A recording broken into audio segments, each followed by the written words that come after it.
Hi, I'm Callie and welcome to Kapowski Reads, and I'm back with another reading vlog because I went on a little holiday and did some holiday reading, and that's what I want to talk about today. Already, I have completely oversold my trip. I'm calling it a holiday, but what it really was just a weekend away in a hotel 2 miles from my house. Some would not consider that a holiday, but I haven't been anywhere since about 2019, so I am counting a trip to town as a holiday. We just stayed in the city centre. It was lovely. We went to a bunch of museums and galleries and just did touristy things, which is something that I don't do a lot of because, well, I'm not a tourist.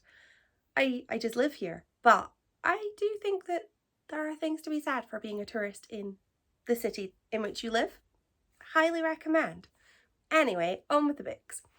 We were away for a 3-day weekend, and during that time I read 3 books because we mainly just sat in the hotel room and read and watched the Commonwealth Games. And it turns out that I don't hate all sports because I love bowls, and yeah, I'm very much into watching bowls now. That's just making me infinitely cooler. So the first book that I read was Influencer Island by Kyle Rutkin. And this was a psychological thriller. This book was basically Fire Island meets Hunger Games. I love the Hunger Games series, and I know I was not alone in being mildly obsessed with the Fire Festival documentary. So a book about the sort of deadlier side of social media just seemed right up my alley. And it was. I thoroughly enjoyed this book. Basic premise was that influencers competed to get onto this mysterious island in a competition hosted by an artist who was in no way inspired by Banksy. And once on that island, they had to then compete to be the winner, and they would just receive an absolute shed load of money.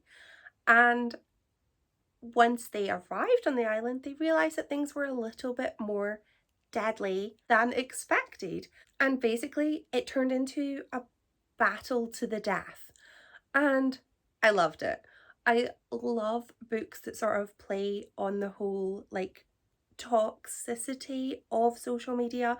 I say this as somebody who spends a lot of time on Instagram, but I still, I enjoyed reading about it, and it was so, I was worried it was going to be quite gory, but it wasn't. It was very much a psychological thriller because I found myself trying to sort of get into the head of the mysterious artist, and I just could not fathom why on earth they were doing this. I think that the plot was absolutely wild, and frankly, I am surprised that this hasn't been done before. It might have. I might have just completely missed other books that have social media as a plot driver for some sort of Hunger Games scenario. And if there are other books like that, I think I would quite like to read those because I enjoyed this. The format of this book was so unusual, and it was basically a transcript of a podcast. And I love podcasts, and I don't think I read a lot of transcripts of podcasts, but it just made it so fast paced and just so easy to just consume and keep going with the book. And I suppose that's probably why I finished it so quickly, because I was just absolutely hooked and just sort of kept saying, oh, one more chapter, and then suddenly no more chapters. It was all gone. I didn't like any of the characters in this book. Classic. But I don't think that was important. None of the influencers were characters that I would probably have interacted with in any way on social media. I follow quite a lot of, style and lifestyle accounts, which probably do count as influencers, but they weren't quite the standard or level of influencer that the characters in this book were. Like, they were on, hundreds of thousands of followers. Those are huge numbers, huge platforms. So I don't think it was important that I liked those characters because, well, they weren't all going to make it, were they? So you don't want to get attached. I really, really loved the way that they all seemed to quite quickly react to the situation that they were thrown into. And it very much was a sort of sink or swim environment. And I loved, well, did I? I I appreciated the world building of the very creepy island with lots of, large hills and shark infested bits. And I felt it was such an atmospheric book. And I feel like that I didn't need to like the characters in this book, but I did need to appreciate the world building. Like, it was such, the environment felt like that was the most important character. The book was quite violent, and I'm not usually a big fan of violence. I get quite nauseated at, even just if I think too much about the existence of veins or blood, I will feel very faint. So usually I'm not one for blood and gore, but this didn't feel gratuitous with the violence. Obviously there was a lot of violence, but it was written in such a way that it happened and we moved on to the next thing. So I was very much happy with that level of gore. And, kind of makes me feel quite proud of myself to read, a sort of book that's a little bit out of my comfort zone. The book was so full of red herrings that I just kept guessing things that, oh, maybe this is related to this or this is related to that. And I was wrong with most of my guesses. I got a few teeny tiny little things right, but I missed out all of the big twists. And that's something that I very much appreciate in a book, because I don't want to be getting the twists right away. I don't want to guess them. I want to be able to sort of try to work them out and then be proven wrong. All right. And I know that the author has another book that they have written that has a very similar front cover. So I'm gonna maybe have a little look and see if that is part of a series, but I don't think this was part of a series, maybe part of a collection, because it very much was a standalone. This is definitely an author that I am keen to see what they bring next. So I justified that book as being a holiday read because it was on an island, and what's more holiday than an island? Possibly an island that doesn't have murder on it, which was my next book, which was The Unhoneymooners by Christina. And this book also takes place on an island in Hawaii, but there's no murder, just murderous gazies, because the two main characters do not like each other at all. And my mum bought me this book for my birthday, and I was really surprised because, well, my parents rarely buy me books, so I was really happy about that. But also, I hadn't really heard anything about this book. This was another book that was kind of out of my comfort zone because it's a contemporary romance, and I can't think of many contemporary romances that I have read. Again, I'm sure if I put some more thought into it, then I probably would, but in this book we have Olive, who is the unlucky twin. Her twin sister is just super, super lucky and is getting married, and Olive hates the best man, who is her brother-in-law's brother. And the entire wedding party end up getting food poisoning, with two people who are exempt from the food poisoning because they didn't eat any of the buffet. And those two people are Olive and Ethan, the brother-in-law's brother. So they end up going on the non-refundable honeymoon because they're the only two people that can enjoy it. And this book was fun.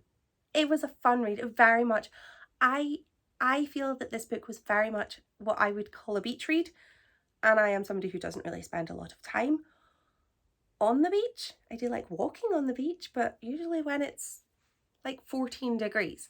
So I'm not much of a beach reader, but I feel like this was a beach read in that it was very quick, it was very light, and it was so silly. The main characters in this book are in their 30s, and I kept forgetting that they were in their 30s because the way that they interacted with each other was just like, I would expect that from teenagers, you know, forced to spend time with each other. I wouldn't expect that of somebody or two people in their 30s or even in their 20s. It just they felt so immature.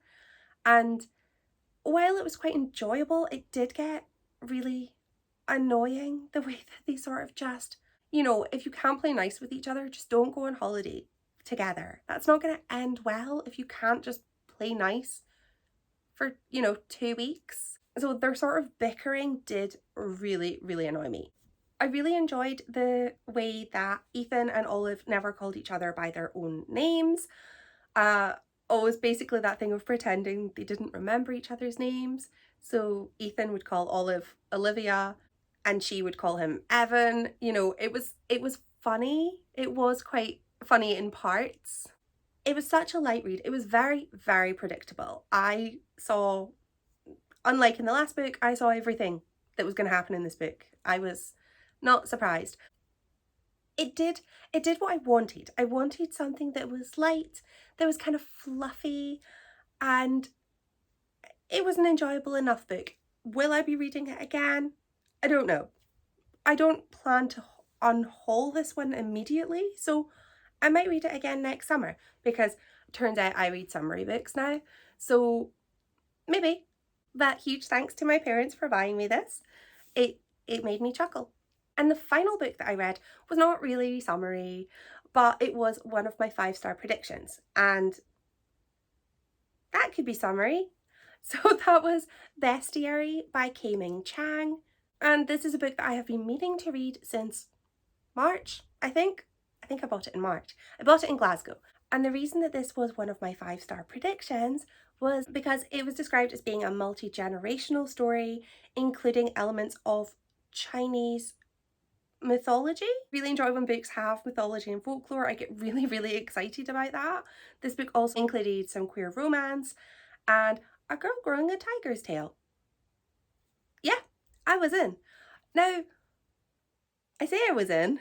I almost DNF'd this book maybe 5 times in a very short amount of time. So this was actually the book that I started reading first and then kept putting down because the first 100, maybe 110 pages did include a multi-generational story, and but they also included a lot. Now I'm queasy. I am a queasy human being. I can't even look at milk without my stomach curdling. Like, I am not good with talks of bodily fluids or anything kind of gross. Not that bodies are gross, but you know, fluids can be gross in books. I don't want to read about them. And the first 110 pages or so of this book were very visceral, and I found myself feeling quite nauseated reading those pages, but the actions or the descriptions from the blurb hadn't happened yet, and I did really want to keep reading to find out what on earth was happening with those letters from the granny. So I made myself keep reading, and I am really glad that I did, because while this book did have a lot of very graphic descriptions of violence and abuse and kind of bodies being gross, it did include some really interesting bits of mythology, which I really enjoyed. I did find myself getting a little bit confused with which characters were which, so I had to keep going back and rereading certain chapters to just confirm that I was with the right person. And yeah, so I really liked the elements of the mythology and those sort of inspired parts. I liked the granny's letters, and I liked the way that the character found out and translated them. I found that really interesting, but I didn't enjoy the sort of graphic descriptions. That's not something that, again, out of my comfort zone, tried it, and it was too graphic for me. and that's not something that I enjoy. So I'm really glad that I did finish this. The things that I was expecting from this book, I did get, and I did enjoy them. So I liked the romance. It was a little bit obsessive though at points. Like, let's not be wanting to bite off body parts and feed them back. That's, I don't think that's romance. No. But other than that, it was sweet enough. And I really enjoyed the letters, and I really enjoyed the tale. The tale was great fun. And the mythology, so like there was a great story with the goose that I maintain that the goose story was my favourite. But the parts where it was just too visceral, I just couldn't. I couldn't enjoy those bits. They just gave me the boke quite a bit. So it wasn't a 5-star book, but it was a fun book, and I do see why people enjoyed this, and I have heard some great things about it. It just wasn't one that was for me. 3 books in 3 days is pretty good. So not only did my partner and I both read, but we also went to some museums and the art gallery, which was great fun. Our hotel was next to Provost Skene House, which is just a really, really old building where the Provost Skene used to live. And this building has basically been turned into like a museum in homage to Aberdeen, which was great fun. So it was full of inventions by people from Aberdeen and Aberdeenshire, and there was a whole lot of displays of authors from up here, which was something that was just so exciting. We bumped into my in-laws in the portrait gallery, which was unexpected, but an unexpected treat. So I really enjoyed going to this museum. I'd never been before. We also went to the Maritime Museum because Aberdeen is on the coast, so a lot of boats. And again, I'd never been to this museum either. This is why I think it's important to live as a tourist for a little bit in your city or town, because then you'll know what there is. So I really enjoyed this museum as well. And I had the most gorgeous view of the harbour as well, which was great. And then we also went to the art gallery because there was a Viking exhibition that I really wanted to go to. And also there was, I can't remember the name of it, but there was a book that was returned to Aberdeen. Book of D? Book of Dawn? No, can't remember. So I've been to the art gallery quite a few times. It is great fun. And they're always changing the exhibits, which is, I suppose, why I keep going back. So this time there were so many things that I hadn't seen before, but we also got to see my favourite painting. It was great fun. I really enjoyed it. And it was great to just sort of be in a hotel and just relax. So if you've read any of these books or anything else that you would like to share, please let me know in the comments. And thank you for watching.